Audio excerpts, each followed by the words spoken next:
Is it really about the camera or the brand?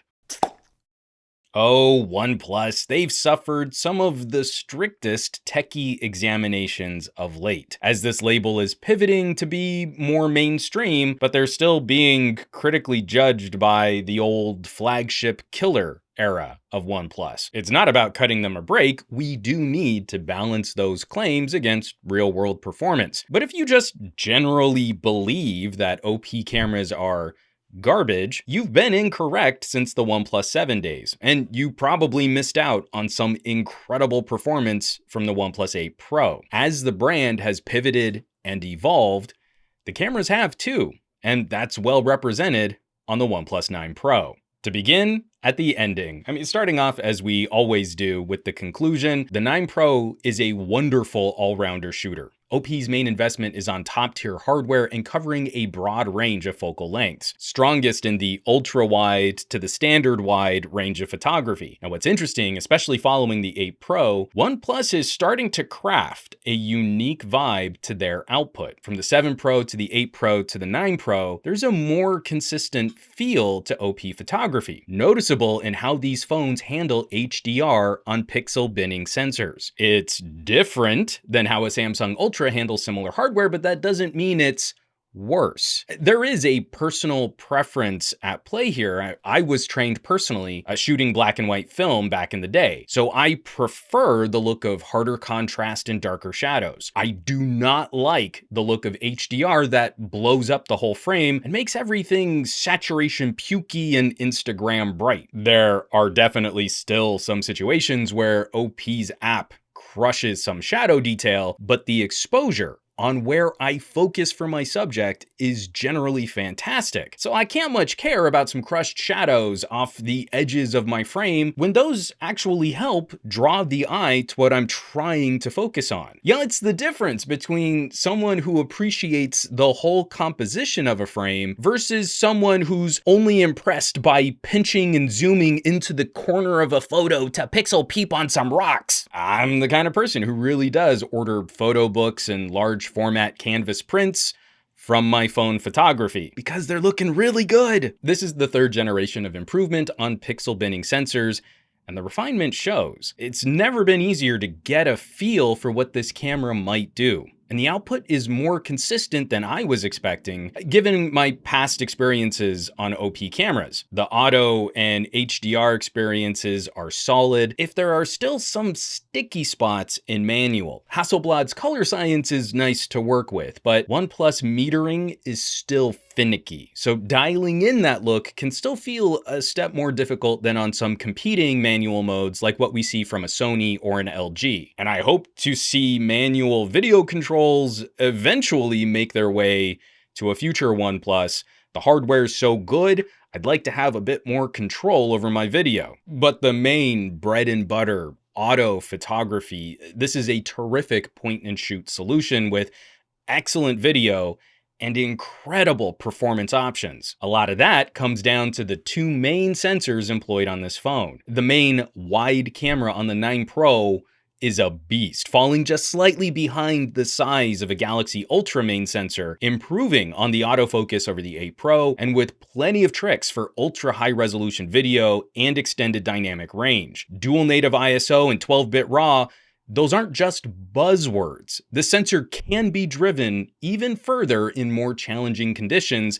than many of its closest competitors. The ultra-wide is similarly brilliant. This is a champ of a sensor larger than the main camera on an iPhone 12 Pro Max. Both cameras capable of 8K at 30 frames per second, but also this is still the only line of phones capable of swapping from the main to the ultra-wide in 4K 60 without needing to stop the clip you're recording. Now, I've seen some confusion in my comments about the macro performance. There is no macro sensor. Close photos are taken from the ultra-wide, which is the right way to do this on a premium tier phone. The telephoto end is a little less exciting. 8 megapixels at a reasonable focal length, and with good mid-pack performance, it gets the job done. And it wouldn't be a SomeGadgetGuy camera review if I didn't get cranky about something. The 2 megapixel camera gets a lot of grief from folks that are kinda bad at tech, but it's handy for filters, adds additional light and detail in the black and white mode. For still photos, it works with the main sensor, kind of like how old Huawei's used to use multiple sensors. It's not that hard, folks. And for video, it delivers a super bright night video mode. Reviewers complaining about the 2 megapixel monochrome, they could just as easily say, I don't know how cameras work, and I didn't bother to test this one, and that would be fine. Probably a bit more honest.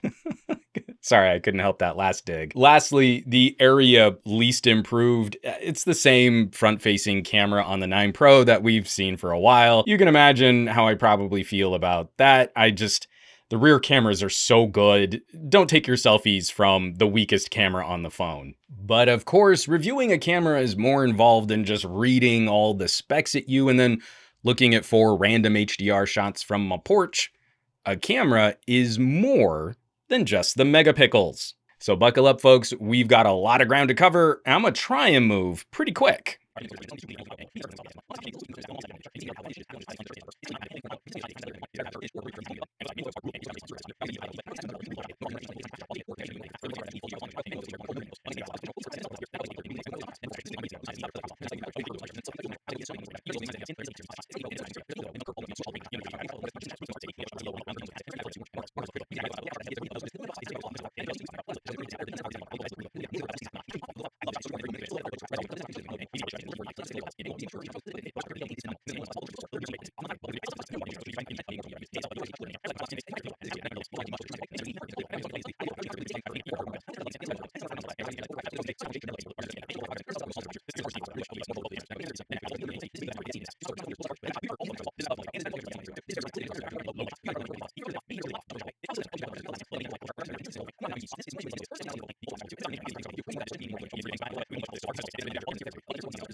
Getting into the app, I prefer the layout on Chinese camera apps these days. They still have the annoying side slider, and I wish OnePlus would smooth scroll instead of ticking mode by mode individually, but the staging for panels is a lot smarter.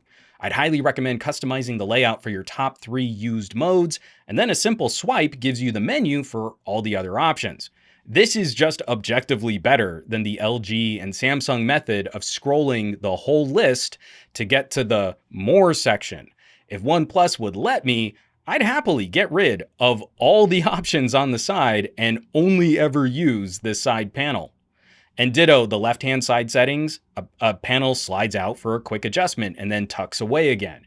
Even against an iPhone, we're better clutter-free, and there are 0 instances of wasted space from duplicated features. And then you can always drill 1 layer deeper still on the gear icon for more settings and options in the app. This is nice because the most used settings and modes do not completely remove you from your viewfinder. My only gripe with this layout is in video, because if you want to go from 8K 30 to 4K 120, the panel slides back after each adjustment. Change resolution, then change frame rate. And I wish the panel would remain until I slid it away, because this isn't faster if you make me slide it back out again to make a second format change. Performance in the viewfinder is very smooth. It doesn't quite hit the same liquid feel that the V60 has, but I definitely prefer it to the S21. And I should point out one more practical benefit in the manual mode, because we all know what should be in a manual camera app, and the OnePlus has it all, even including focus peaking. But what's nice here, focus peaking isn't just persistent in manual focus, it can also be toggled for autofocus. This is how I use my mirrorless camera, and that extra visual guide is extremely handy. It's my biggest gripe on Samsung that focus peaking disappears when you're done touching the screen. Here, it can remain even when you're not using manual focus, which that's the right way to do this. The only omission is a quick reset button. You slide around a few settings, you make a few adjustments. I wish there was one global reset just to get everything back to scratch. That would be kind of nice. Now, wrapping up this section, there are still some performance concerns with this SoC, and some users are reporting issues with overheating and thermal warnings on the 9 Pro. My hypothesis, OnePlus might be setting the threshold for thermal warnings too low. Again, the handful of times I've gotten a warning, it didn't shut the camera off, and it didn't tank the clip. I was still able to finish what I was shooting, and the phone cooled fairly quickly to get back in and shoot again. I do not believe the phone is alerting at its physical limit, that there's a bit more of a buffer zone. To put this use in perspective, my 8K video vlog was shot over the course of about a half hour in 70-degree weather, running clips back to back to back in very short bursts. I didn't get any thermal warnings on that shoot. Then shooting my daughter's Easter egg hunt on a day in the mid-80s temperature-wise, 4K 120, again in short, quick clips, but firing the camera back to back to back, I got a thermal warning at around 8 minutes of footage. I let the phone cool for about a minute, and then I shot another 2 to 3 minutes of clips without any additional interruption. Everyone's mileage will vary here. So let's say you're running a bunch of apps in the background and you go out to shoot and the radios are working, you've got that 5G rolling, and the phone is already warm, you're gonna hit that limit faster. At this point on phones with 888s, it's not difficult to demonstrate thermal issues in heavy use scenarios. In my general use, the 9 Pro has been better mannered than the S21, failing on fewer clips, dropping fewer frames in video, much faster night mode capture, and maintaining a smoother viewfinder. How you use a phone might change that up.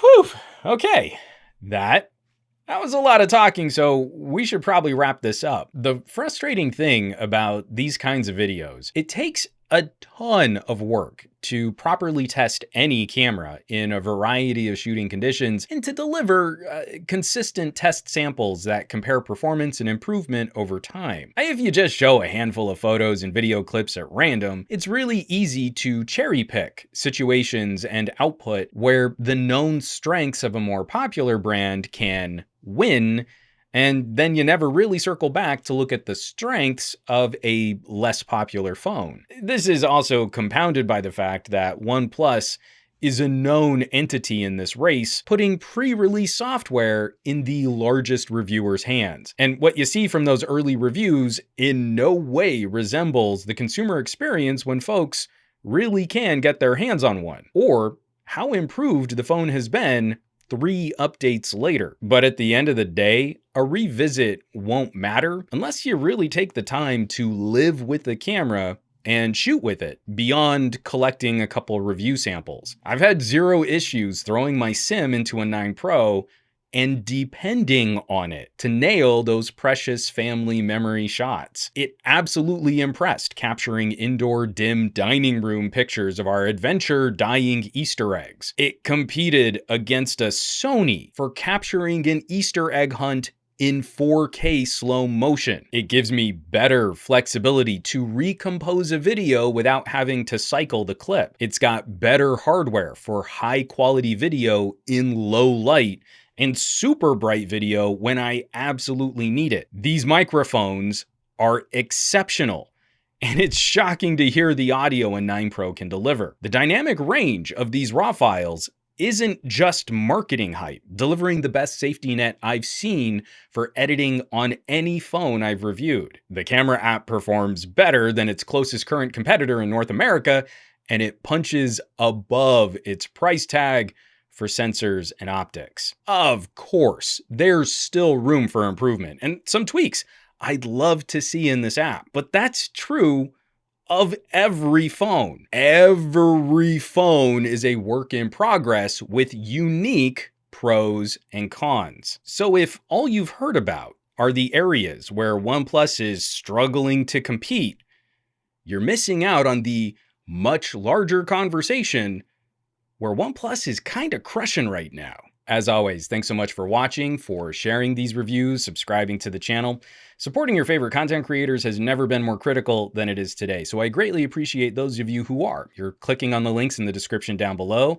Maybe you're shopping a little merch. That kind of stuff really does help keep production rolling on this channel. You can catch a full list of all of my affiliates and partnerships over on SomeGadgetGuy.com, or you might consider, just maybe, joining the list of names scrolling by on your screen from my Patreon, patreon.com/SomeGadgetGuy. These folks are not only the coolest tech pals on the web, they also get exclusive access to my camera and audio deep dive reviews, the full versions of these camera deep dives, because they take a lot of work, and these videos end up a lot longer. But yes, they are the geekiest tech pals on the web, so I hope you'll check them out. Now, you know where you can find me around the rest of the internet at SomeGadgetGuy on the Twitters and the Twitch, and the Facebooks and the Instagrams. And I will catch you all on the next review.